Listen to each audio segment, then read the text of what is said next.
Alright, what do we have this week? More Battlefield 6 news, Tekken 8 swimsuit disaster, Nintendo goes after charity. Oh, all of that and more on this week's Old Man Rages at News. Before we get this started, please leave a like and subscribe if you enjoy the content. Starting off this week, we have more Battlefield 6 news. Now, it looks like an amazing game for the people who actually play the series, and someone had the bright idea to make it require a secure boot to access the beta. This is the statement they made saying why it's required. Requiring secure boot provides us with features that we can leverage against cheats that attempt to infiltrate during the Windows boot process. It also lets the Battlefield Positive Play team use its own features and related pendant security features like TPM to combat other forms of cheating, the most relevant of which include kernel-level cheats and the rootkits, memory manipulation and injection, spoofing and hardware ID manipulation, virtual machines, and emulation tampering with anti-cheat systems. Any attempt to access Battlefield 6 without secure boot enabled will result in a prompt indicating its necessity. Oh boy. Now, that would be good if the detection rate was on point. Spoiler alert, it's a bit iffy, as pointed out by the user Confined Monitor 978 and his over 1k upvotes reply saying, and I quote, "My secure boot was literally enabled in BIOS and verified by a PowerShell, and I still received the error from Battlefield that it wasn't enabled. Had to disable it and re-enable it about 6 times for it to actually register. God help the average user." We're off to a great start. But that's not all though, because the game will also be unplayable on Linux because of their kernel level anti-cheat, aka Javelin. Their direct competitor, Call of Duty, will also require secure boot as well, and the user Fine Wolf made a very informative post about it. Go give it a read if you have the time. I strongly recommend it. I'll even show you how effective this anti-cheat system is. You can see someone in the first day of the open beta managed to get wall hacks for the game. So much for having a competent anti-cheat system that has kernel level access. Yep, there are already cheats for that game. Now, don't get me wrong though, I understand why it's here. There's most if not all novice and some intermediate level anti-cheats. But it's still happening. And if a cheat can bypass something with kernel level access, chances are it's most likely not properly implemented. That or cheats behind a paywall and there are dedicated people developing it, which is also not out of question. Now, I would have loved to end this there, but Pirate Nations tweeted out this gem. The Steam moderators for Battlefield 6 banned the player for asking to disable female voice lines, yelling, and deaf sounds in multiplayer. The reason given? Hate speech. Now, no matter what you believe, if he was right or wrong for asking this, the dude even said please. He was polite, making me believe that this reaction is overkill. Now, I can't find the post of the person made this, so hold on this bit so we can take it with a bit of salt, since can't really confirm if it's a first offense or a third one. But just asking for something like this and getting flagged as hate speech kinda makes me wonder who exactly they hired for the moderation team. Maybe someone from Concave Moose? Now, whoever this is, I want to ask you something. Do you enjoy hearing women screaming in pain because their legs were taken out? Well, I sure as hell don't. Normal people don't like to hear that as well.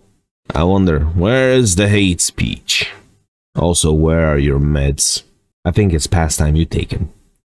Moving on, IGN is laying off employees. Wow, shocking. especially with how much activism their quote-unquote journalist site has. They laid off 8 members, which represents 12% of their bargaining unit, and this stemmed from a mandate to cut costs. Here's the thing, IGN can save itself, as pointed out by the user TechSmith, by just focusing more on walkthroughs and guides for games, instead of promoting games like DEI the Fail Guard. But hey, what do I know? Let's be real here. Nobody needs more articles how gamers suck and we should embrace the slop people are making. That's just fact. Moving on, Marvel Rivals Season 3.5 has been here for a while, and guess what? It introduced Operation Shield the Community, which for those who just picked up the internet translates to Operation Control Everything. Why am I saying this? Because they literally wrote it, and I quote, "Our system will automatically screen in-game voice chat," which is them admitting they'll be recording voice chats. According to the team behind Marvel Rivals, they have observed inappropriate content appearing more frequently in voice chat than in text. Do you expect? It's a PvP-focused game. People will shit-talk you, and 2 games down the road, they'll forget who you were. If they're normal people, that is. Of course, there are some psychos who will stalk you like their life depends on it, and they should go play in traffic. The team behind Marvel Rivals also mentioned how their current reviews relied on players reporting and a staff member manually reviewing, which is a good system. We've had it since the dawn of time, practically, well, at least since the dawn of online gaming, and now they're looking to automate it? Which to me kinda smells like they're trying to save money by not hiring manual reviewers. Cool, you're filtering out no words that people don't have the spine to hear, but this is just a disaster waiting to happen, and I personally don't like the idea of a corporation holding on to a sample of my voice with all the AI stuff going on in this day and age. Yes, it's rich coming from somebody who uploads videos on YouTube. But anyway, it's like they even forgot they added a mute button feature in-game that is literally a 1-button press. Moving on, Tekken 8 showed its swimsuit update, and people are roasting them for it. Saying stuff like, "What have you done with Asuka? Fix your fucking character models. Why did you guys nerf Asuka's boobs and remove her neck?" And someone even showed that the localization team ordered the devs to censor the females. This isn't the only post where I saw this happening. They made the post for Nina and Anna's swimsuits, and the sentiment was shared. It slowly feels like companies are losing touch with reality and just throw random shit at the wall, hoping something sticks. Or maybe an activist is feeding lies to the CEOs, and the CEOs are playing darts with blindfolds on. I can only speculate. Now, what they should have done is what Street Fighter 6 did with Chun-Li's swimsuit. Even if it attracts weirdos like Polygon that can't accept pretty women. All we really have to do is compare numbers, and that is something everyone can understand. You can even see the exact date just from the chart alone when Chun-Li's swimsuit was released. I don't want to give the time of day to Polygon really, or their nonsense, so just leave it as is. Just remember, hot characters sell games. Moving on, the Pokemon Company calls on fans to stop, and I quote, attacking or slandering the illustrator embroiled in the trading card pocket plagiarism scandal. Yep, Pokemon is in trouble again. For some context, real quick, Pokemon fan artist Lan Jiujiu posted, now take this with a grain of salt as the account is limited, an image comparison between an artwork they created in 2021 and Pokemon's TCG card coming with the Wisdom of Sea and Sky expansion in 2025, with a fan showing a video of the art and card layer on top of each other, basically showing it was traced. Nintendo did claim responsibility for this and will have new artwork ready for the cards that have plagiarized work, but they called for fans to refrain from attacking or slandering the artists, insisting the blame lies internally. Now, I get it. There are a few bad apples here and there that cross the line, but to lump everyone in there, making it sound like everyone is doing it, ain't a good image for the company. Almost as if they need to learn how to do damage control in PR. But that's not all, as Nintendo themselves decided to raise the price of all of their hardware. The price will be on screen if you wanna know, but to me, this is crazy. They're just trying to milk their extremely loyal fanbase for everything that's worth, and I'm not okay with it. But wait, there's more. They closed their survey about physical and digital games. I genuinely cannot fathom why they bothered with the survey if they're just gonna shut it down within a day. Feels like a poor attempt at showing investors that people prefer digital instead of physical, but that's just speculation at the end of the day. The shit show doesn't end there. Nintendo forced Japan's biggest speedrunning charity event, RTA, to remove all Nintendo games from the event. Yes, all of them. Not only that, but if they want to use those games in the future, they will need approval from Craptendo itself. Get this too, it applies retroactively, so all the previous streams featuring their games have to be approved as well. RTA is trying to negotiate with Craptendo, but I won't put money on them getting any headway done.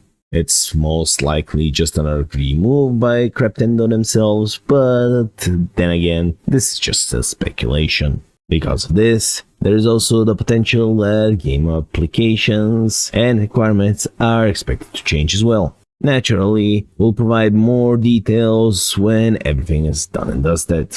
All I'm gonna say is, there's no limit to how low Nintendo can sink in this day and age. And if they hit the rock bottom, they're just gonna buy a Pokemon-shaped drill and dig further down, just to spite people. Moving on, Silent Hill F is focusing more on action to appeal to new players. Yep. Instead of improving on the formula they already have known, they instead chose to focus on appealing to a new audience in order to get more sales. And they're just going down the route of Arcane Studios, aren't they?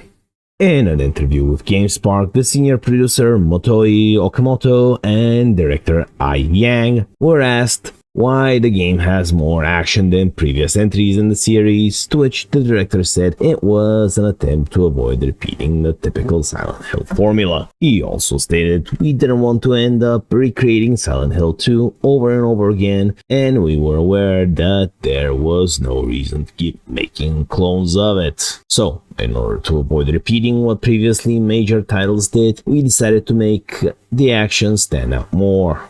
To me, this is slightly alarming because if I understood correctly, Silent Hill focused on horror, not action. I mean, yeah, it did, looking at the past entries. And if they're shifting the focus more on action than on horror elements, well, then the said horror elements are most likely going to be taking a back seat. Since you can't focus on both, there's only a limited amount of people and the limited time that you can employ in game design and coding. Well, bottom line, this might destroy the player base. The producer also mentioned, and I quote, "Challenging action games are gaining popularity among younger players nowadays, so I believe that if we implement such elements into the game, it should resonate even with people who are new to the series." Which also feeds into my previous argument that the horror element might take a backseat. Maybe they know what they're doing and have figured it out behind the scenes to blend both genres that works, but I'll remain skeptical. Moving on, the former Bioware producer talked about Anthem and what went wrong with it. Now keep in mind, this is the same guy who made the video, "Your $70 doesn't buy you cruelty."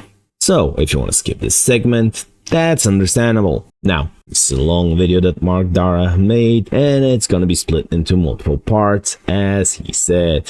This part is focused on Stardom, the Anthem project, and maybe if there is substance in the second and potentially third part, I'll cover them. Obviously, I'm not gonna cover the whole thing, I'll only cover what the GameSpot article went into. If you wanna know what happened in the full video, by all means, go give it a watch. Dara said, and I quote, "What Casey is pitching to EA is BioWare as a new thing. It's BioWare doing storytelling, but doing it in a live service, always online, brand new business model, brand new way of thinking about the way we tell storytelling." It also mentioned that Hudson and his team weren't just pitching a game, but a new BioWare, which to me sounds like someone imitated Icarus and flew too close to the sun, trying to chase something way out of their league. Sure, you can say hindsight is 2020, but the statement alone of him pitching a new BioWare should have raised red flags back in the day. Anthem was being pitched as a game that could continuously bring in revenue during a time where live service games were all the rage, but struggled to come together. Casey Hudson also left BioWare during the development, which Dara noted as a big reason why the game struggled to find an identity. The pitch of, and I quote, "the future of storytelling" was also lost to the studio, with Hudson leaving, with Dara even saying, and I quote, "It's not even clear if Casey knew what that means." Further pointing out the mismanagement of the project and even suggesting to delay Anthem to get more time by releasing Dragon Age 4, aka Failguard. Now, for the reason why I said I might cover his other parts, is that he left when he took charge of the project and shipping. This also leaves me curious what the pitch, the future of storytelling, really is, but we may never know. Moving on.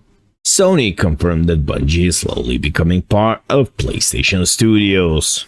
Gee, maybe that will help them with the marathon disaster. Yeah, about that. The news came during the Q1 2025 financial year's earnings call, and the newly appointed Chief Financial Officer, Lin Tao, addressed Bungie's status and said, and I quote, "About the governance of Bungie, at the time of acquisition, we were offering a very independent environment. So that was one way of thinking. However, we have gone through structural reform as we announced last year.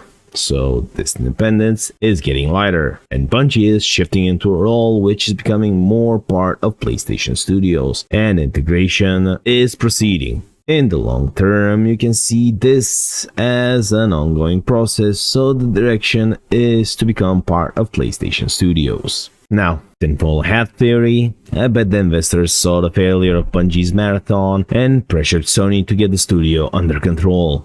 It doesn't even look good for the company when the game director said there is no solution to voice chat toxicity, which is the reason why they didn't want to add it in the first place. Which, ironically, can be boiled down to a one-button mute, aka Marvel Rivals style. Not only that, but even looking at the numbers of their closed alpha test, it doesn't look good. Out of the 7k that tried this, the beta dropped to 2.5k within 3 days. To add on top of that, it's a paid title when competitors like Counter-Strike 2, Valorant, and others are free to play. It really doesn't look good for the game. Now, I'm not saying it's all doom and gloom. There is a chance for the game to actually make it, but I'll believe it when I see it. Moving on, GTA Online may add age verification ahead of GTA 6, claimed by Rockstar leaker.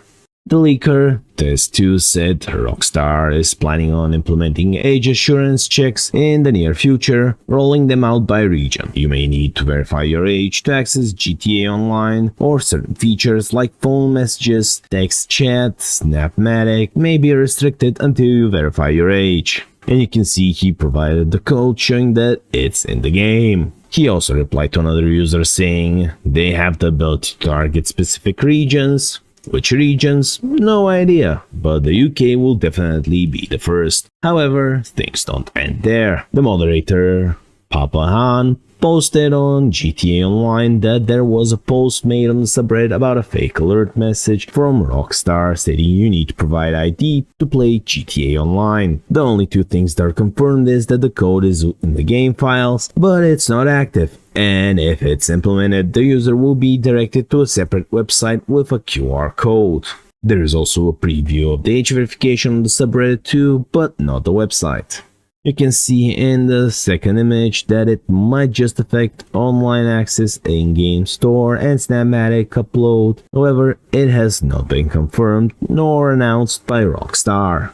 Moving on. Over 1 million people participated in GOG's Freedom to Buy initiative, where GOG gave out free not safe for work games. On their Twitter, they announced in 24 hours, 1 million people have claimed the freedom to buy games and showed their support. The response is so much beyond our expectations that our team needs to work around the clock to maintain the stability of the platform. Sadly, if you haven't claimed it, it's over, because it only lasted 48 hours. However, this shows that people want the freedom to spend their money however they want, but collective anuses doesn't realize that. Now, let's be real, that collection had Postal 2. That alone was worth getting it. I mean, that primarily was the reason I got it. And finally, and since we're on the topic, I want to cover more of the situation with censorship in gaming that's happening right now. Now, I originally thought I would turn this into a short, be like, woohoo guys, we won. Turns out, the war is not over yet. The game, while exhumed, was banned from sale on Steam last week, and now, this week, the creator released it for free. She also posted a statement on her Twitter. If you want to read it, pause the video or check out her Twitter, and I mainly want to cover the website that she provided. On the website, there is the statement from the developer herself and how it was wrongfully banned for sexual content depiction of real people. And if you scroll down, there's a section saying how to help.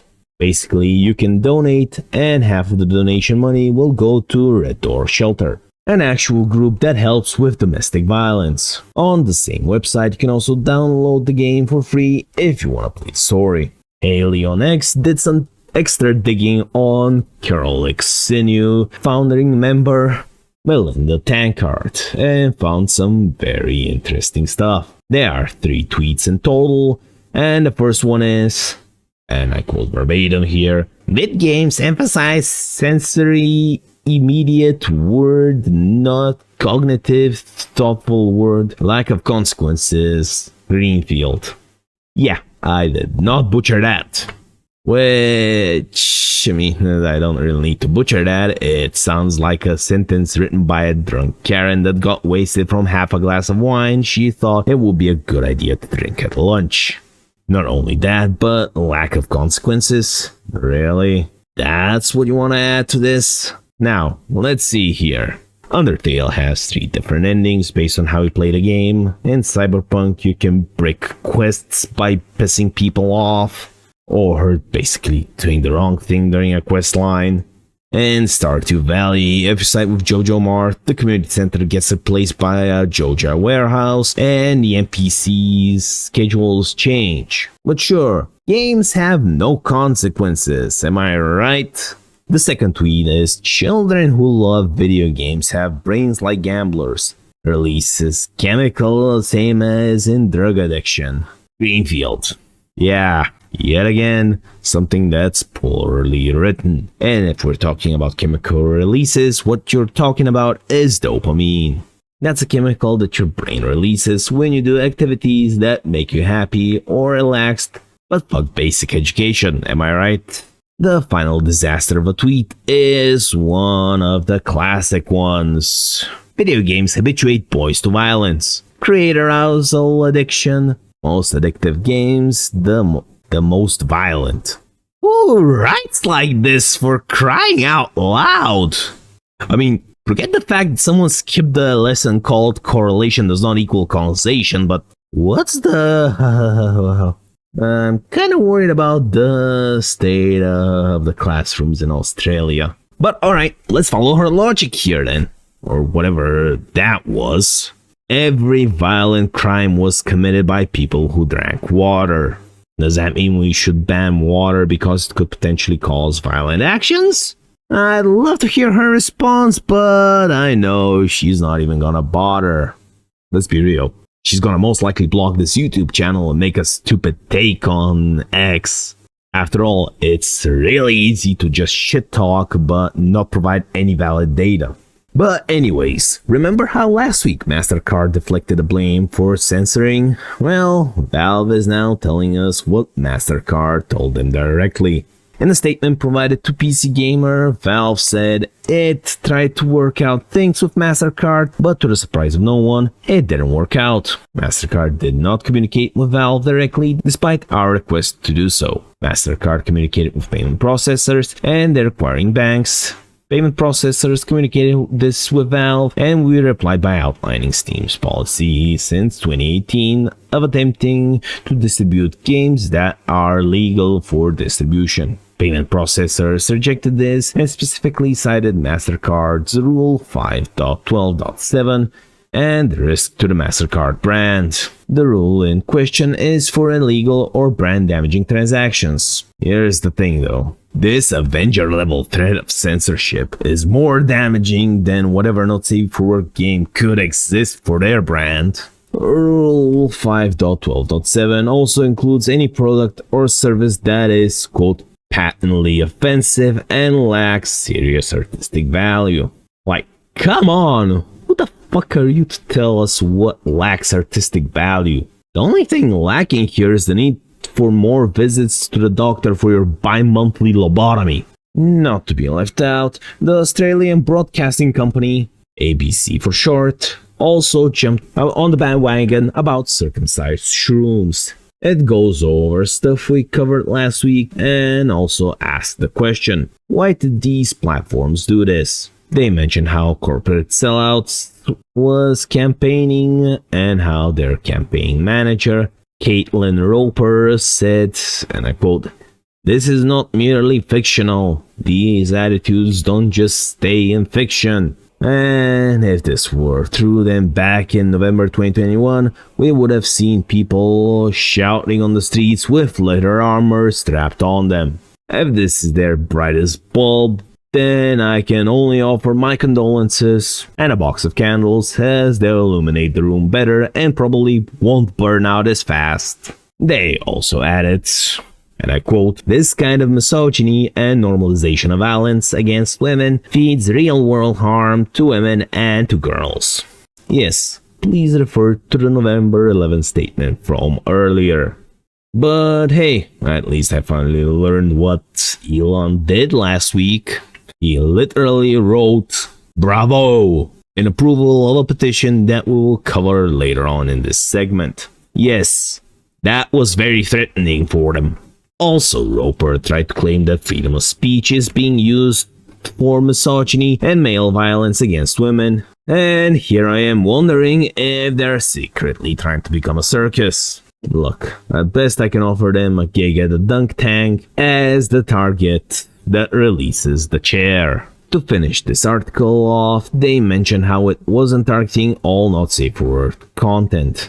And as I stated last week, this is a domino effect and actions have consequences. Maybe if you actually sat down and played some of the better games out there, you would have learned that. But hey, common sense is not so common.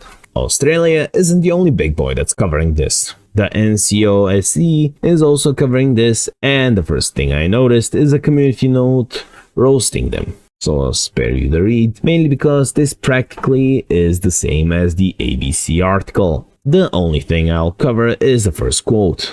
"I don't have to provide any ID or anything to verify my age and see some of the worst pornographic sexualized torture of women I've seen. It was pretty bad, some things I saw. I'm talking about games where the scenario is abducting women, holding them hostage, and sexually torturing them. And any child could access that." And yes, that was said by Kathleen Roper. She just implied, like community notes said, that it's impossible to restrict children from accessing the internet when parental control exists. Almost as if there's no way for even non-tech savvy people to limit what can be accessed online in your household with some googling and asking questions on forums. But hey, that would involve parents doing parenting instead of moaning on social media how their kids are accessing sites they shouldn't. Incidentally, Those people also shoved an iPad in front of their kids and put Cocomelon on full blast, but that surely is just a coincidence, right? The bad news keeps piling on, and Commercial Shitting House still hasn't apologized for anything. Because of this stupidity, GTA and the Saints Row series are at risk of being delisted. Gaming on Linux received an email from the Zoom platform team explaining that they expect the delisting situation to expand further and mention how GTA, Duke Nukem, and Saints Row were described as potentially at risk. Thankfully, Zoom has no intention of removing any titles, including not safe for work ones, from their store, and they are fervent supporters of artistic freedom and always will be. If you think I'm joking about this being an Avenger level threat, then just look no further than the International Game Development Association having a press release about the delisting of games. Yes, the IGDA is talking about it too, mentioning that developers will have a loss of income, lack of notice or explanation, and so on. Not only that, but remember, these rules apply retroactively, so tomorrow if MasterCard says games can't have sticks in them, then all games with sticks in them have to be removed. They even learned from 4chan's example and did a call to action and provided Visa and MasterCard's details for gamers. Here's the worst part. The Change.org petition that we mentioned earlier can no longer be accessed because it may be reviewed by our moderators who oversee compliance with our community guidelines. And I can confirm that is still being quote-unquote reviewed. So much for freedom of speech. If you're confused on any details, Spill.gg does a deep dive covering this Avenger level threat in full detail, including Cucumber Slop trying to go after Detroit Become Human. A United Nations Human Rights Council picked up on this too, and instead of calling out Chromatic Shill's bullshit, she joined them and started throwing out the magic words of misogyny and violence against females on the line. Instead of doing something good by looking into who they really are, they instead just blindly believe them and run with it. Now, yes, I know, I previously mentioned that I don't want to cover politics, but I believe this one needs to be covered. We're getting some heavy hitters in this shit. Be it incidentally, but still, I'll take it. Since Trump signed an executive order called Guaranteeing Fair Banking for All Americans. Now, if we can only have something similar to that in the EU, that would be amazing, but still, it's something, considering the US is quite a large market for Visa and MasterCard. Wouldn't be surprised if it's one of the primary ones, really.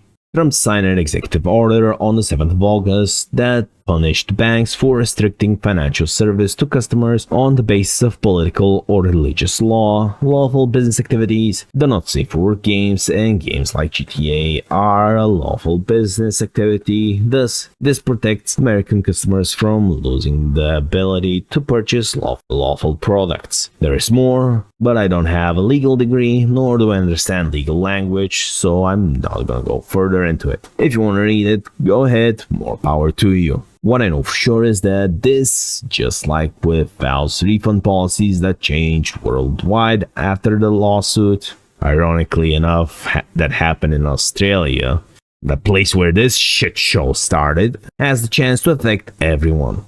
And it doesn't make any logical sense for a company to apply one standard to one country when it comes to the process while denying the same standard to the other. If they do, we all know what word applies here. Discrimination. Well, anyways, that's all I have this week. You know the drill. Like, subscribe, and I'll see you next time.